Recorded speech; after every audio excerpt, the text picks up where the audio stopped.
Hello students, today we are starting with a new chapter, that is verbs. So as you all know, verbs are basically words that let you know an action that is being done, or doing words are called verbs. So without further ado, we'll start with the chapter that is verbs. So the definition of verb is a verb is a word that refers to an action or a state of being, right? That's what a verb is. If I have to put it in simpler terms, I can also say that doing words are called verbs. Verbs that let you know that any action is being taken, any work is being done, they are known as verbs, right? So, for example, Mohan runs on the road. Running here denotes that he's running, he's doing something. So it's a verb. Similarly, Kavita is helping us. Helping is a verb. He was hungry. Now, being hungry is also a verb. How is it so? We'll get to know in the later part of class. So let's begin with the types of verbs.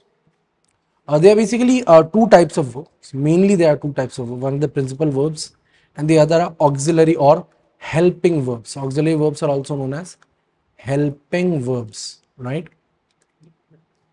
So the principal verbs, we all know, most of the words, most of the action words are categorized under principal verbs. Auxiliary verbs are basically helping verbs, and they have two types. One is the linking verb, verbs that link the sentence together, and the second are modals. Modals is a very important part in our chapter, so we'll study about it in further detail down the line, right? So let's begin with the principal verbs first and foremost. A principal verb, any verb that follows the subject or a helping verb, is called a principal verb, right? So it is basically anything that is done by or on the subject. Rakesh calls his friend. So here, calls is the principal verb. We could not meet them. So meet is the, although this did not happen, but still this was supposed to happen, right? So meet would be the principal verb here. Moving on, if you look at the auxiliary verbs, so verbs that help the principal verb to indicate its tense and mood are known as auxiliary verbs, right? So anything that helps you determine how the sentence will be affected, whether it has happened, whether it will happen, whether it has, it is happening as we speak, or whether we come to know, about how the tone is set, how the events might unfold. So these you get to know in the auxiliary verb part. So verbs that help the principal verb. So basically these are helping verbs, as I told you. Verbs that help the principal verb to indicate its tense and mood. So these are known as auxiliary verbs. Auxiliary means kind of a support system. So this is exactly what it is. It is a support system for the main verbs. So when I say he will call his friends, call is the principal verb here. He is calling his friends. Calling is the principal verb. He has called his friends. But if you see here, we are using will and the first form. Here we are using is and the third form ing, and here we are using has, and we have used the past participle called, right? So the tense changes according to these words. So will, is, and has, these are all auxiliary verbs or helping verbs, right? Moving on. Linking verb. What is a linking verb? So a linking verb is a verb that connects the subject of a sentence to its verb or action. So whatever, all the words that help you connect the verb to the sentence, to the subject first and to the sentence later, those are known as linking verbs.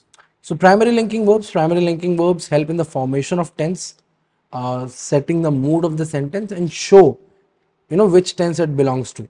So like when we are using words like was, were, did, had, these are the linking verbs of past tense. If you're using will, should, right, these will be used as future tense. Let's have a look at it, at that as well. Okay, right? And when you're using words like is, are, these are used in present tense, right? So these are the words that denote which tense is the sentence a part of, right? So these are the types of the primary first three types of verb that we have seen, and the secondary linking verb or the main auxiliary verb is modal.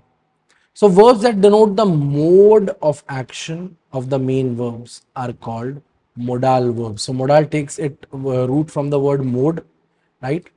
And we have all used modals in our day-to-day life: can, could, may, might, need, dare. These are all modals, right? For example, he can do this work. Doing is the main verb. She may pass the exam. Passing is the main verb. They would appear in the party. Appearing is the main verb here. But can, may, and would, these are the words that lend credence to it. These are that lend the strength. This is what enables us to know what the sentence is talking about. So these are our modals, auxiliary verbs, and in that too they fall under modals. So the modals in English language are can, could, may, might, would, should, must, shall, will, need, dare, ought to, and used to. We'll go one by one. We'll have a look at all of them, right? So we are beginning with can. Can be used in three ways: ability, power, and permission, right? So if I say he can read this language, it means he is able to, read the language. So here I am denoting it's able to, right? He can lift this box. So it means he is powerful enough to lift it. Again, it is similar to being able, right? But used in a different case. And you can eat this chocolate. If one of my students asks me, "Sir, can I eat this chocolate?" and I allow them to, yes, you can eat this chocolate, then it is used as a permission verb. So can be used in any of these three following ways, and it is a very important modal that you must always remember. Right? Moving on. The second one, could. Now, could, it is very similar to can, but it is very important to remember where you should use can and where you're going to use could, right? So, could can be used in the following way: she could dance well in her youth, right? So, she does not dance as well now, and it is being used in the past tense, right? So, one, this is being used in the past tense. We could complete this task. This is being future tense, right? And so it would never be in the present tense, right? She could buy a pen if he had some, like ability, power, possibility, request, and condition. These are the 5 cases of its use, and all this time it will never be used in present tense. So either it's past or future tense. She could buy a pen if she had money. Possibility, again, future tense. Could you help me now? Request. Like even if I agree to help him, the help would be offered in the near future, still future. We could have seen the match if there had been electricity supply. That's a condition. Could is being used here, but again, past. The match has already gone. The electricity supply was not there. If it would have been, then we would have watched the match, right? So that's how you would could here. Moving on. May. Now, May is used in the following ways. One is to denote it's the month that comes after April, but we are not talking about that. We are talking about the very common word that you might all use every day. May I come in, ma'am? May I go to the washroom? May I go to drink water? So, may, the very first and foremost, is a permission. And if the teacher says, yes, you may go to drink water, it's a possibility, right? And so also, if you have gone to a birthday party or you have had your birthday recently, someone wished you, may you live long, then a wish is also may can also be used as a wish, or a prayer which is similar to wish, like may God bless you with fortune, right? And she works so that she may prosper. It's working for a purpose. You can see a purpose here. So may will be used in all these cases, and most importantly, all of them are being only used in future tense. If you look at it, you will realize it, right? So may is a denoter of future tense. The work that is happening, it might give the result in future, or the work itself might be done in future. But yeah, these are the ways to use it: permission, possibility, wish, prayer, and purpose. Moving on, the next modal we have, it's would. So would, similar to could, is used in the following ways: what would you like to have, tea or coffee? So it's an offer, right? Second, would you lend me your pen?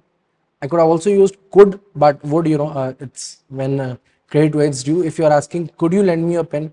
You are asking them for permission. Would you lend me your pen? It's more of a request, right? So could is used for permission, would is used for request. Would you give me a scooter? Similar to lending the pen.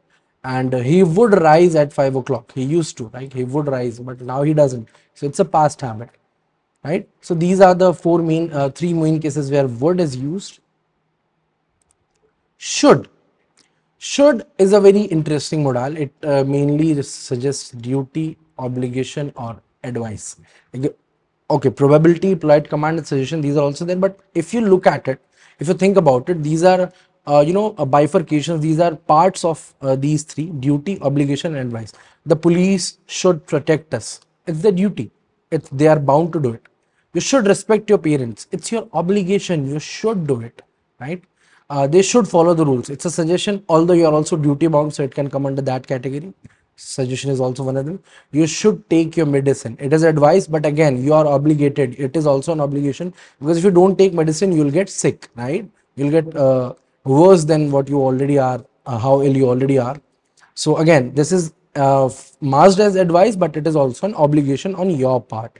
You should play the game fairly. Now, this is a polite command. It is a command, play fair, but also, the use of should adds a little bit of politeness to it. So polite command is also another way where should is used. And she should be in the library. Where is she? She should be in the library. That is a probability. So we also use should in when we are recommending. When we think there might be a possibility, there might be a probability that something might be happening, we can say it should be happening this way, but I don't know for sure, right? So when you are confused, you can use should, right? So that should. The next one we have is must. See, should, there was always an implied hint, like, there was an option. You had an option to do it or not do it. Must, you do not have any option. See, it's either prohibition, you must not touch this, or it's compulsion. She must feel sorry for you for what she did to you, or it has to be a necessity. RCB must win the game. Necessity. You must pay your bill on time. This is an obligation, but again, this is not a cursory. This is not a social obligation. It is a necessity. You have to pay your bill on time. So the use of must here is implying the same. And police must take care of emotions of criminals. Yes, they are criminals, but they also have emotions. So yeah, this is advice, but again, this is not bad advice. This is not something that they can get away with. So yeah, again, everywhere that must is being used, it comes with a hint of a strong touch. It comes with a hint of strength. Moving on, the last and the final modal that we are studying is shall and will. So shall and will, they are mostly used for obligation, right? When you are obliging someone by accepting something, or when you are considering something, and then you acknowledge that, okay, I will do it. So shall and will are used in the following ways. I shall go to Delhi. It's future tense, but yeah, it's obligation. You shall attend the function. It's kind of sort of an order, but yeah, use this way. I will guard you. Again, this is obligation. I am accepting this responsibility, but it is in future tense. And I will attend the lecture.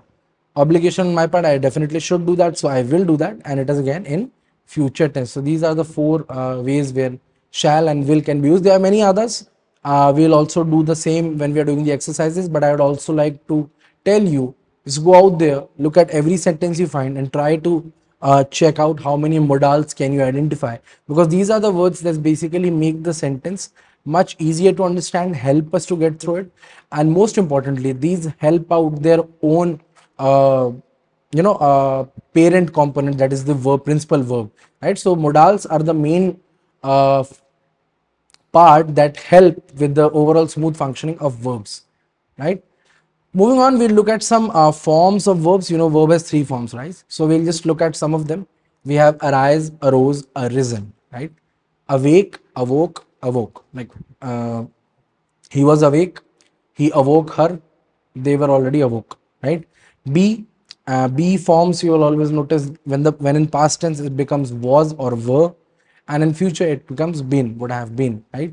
Bear, bore, born, bear, bore, born, bite, bit, bitten, bind, bound, bound, blow, blew, blown, break, broke, broken, choose, chose, chosen, draw, drew, drawn, drink, drank, drunk, eat, ate, eaten, fall, fell, fallen, fly, flew, flown, forgive, forgave, forgive, forget, forgot, forgotten, get, got, give, gave, given, go, went, gone, now, so I'm sorry, no, new, known, lie, lay, lain, arise, rose, risen, ride, rode, ridden, speak, spoke, spoken, see, saw, seen, sink, sank, sunk, take, took, taken, tear, tore, torn, throw, through, thrown, wake, woke, woken, wear, woe, worn, write, wrote, written, become, became, become, begin, began, begun, come, came, come, dig, dug, dug, fight, fought, fought, ring, rang, rung, run, ran, run, sing, sang, sung, sit, sat, sat, stand, stood, stood, swim, swam, swum, win, won, won, dream, dreamt, dreamt, feel, felt, felt, keep, kept, kept, lose, lost, lost, weep, wept, wept, add, added, added, agree, agreed, agreed, asked, asked, asked, beg, beg, begged, boil, boiled, boiled, cook, cook, cooked. So you'll notice all of these, the second and the third form are the same. Clean, clean, cleaned, climb, climb, climb, cry, cried, cried, fear, fear, feared, fill, filled, filled, hang, hanged, hang, helped, helped, helped, jump, jump, jumped, kill, kill, killed, laugh, laughed, laughed. Right? Next form. Next slide. Look, looked, looked, push, pushed, pushed, paint, paint, painted, paint, painted, painted, play, played, played, punish, punished, punished, rain, rained, rained, reach, reach, reach, show, showed, showed, thank, try, tried, tried, thank, wait, waited, waited, wish, wished, wished, walk, walked, walked. Okay, the third where there are different beat, bet, beaten. So the when beat is pronounced in past tense, when beat is written in past tense, it's pronounced bet.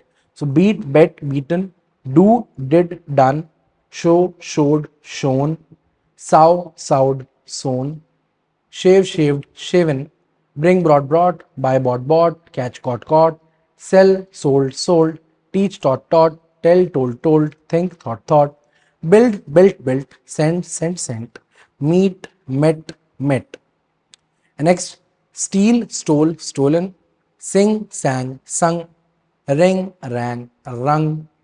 And then there are some verbs that are same across all forms: cut, cut, cut, put, hit, shut, shut, shut. And again, we are going to the previous one, which was the first form is same, first form is different, and the second and third forms are the same: dig, dug, dug, find, found, hold, held, sit, sat. Right. So these are some of the verbs that we have recounted here. There are a lot more. I would implore you to all go through all of them. Right. Try to go through as many as you can. Apart from the class, also look into the chapter that is in your book, go through the verbs, try to memorize their forms as many as you can. But once you start to notice a pattern, you'll realize that it's easier to start noticing a pattern when you're using it in sentences. It becomes much easier to go through them, much easier to remember. Right, so we'll just repeat. What's a verb? A verb is a word that refers to an action or state of being is called a verb. Simply put, doing words are called verbs. There are four types of verb, two types: principal verbs and auxiliary verbs. And auxiliary verbs have two further types: linking verb and modals.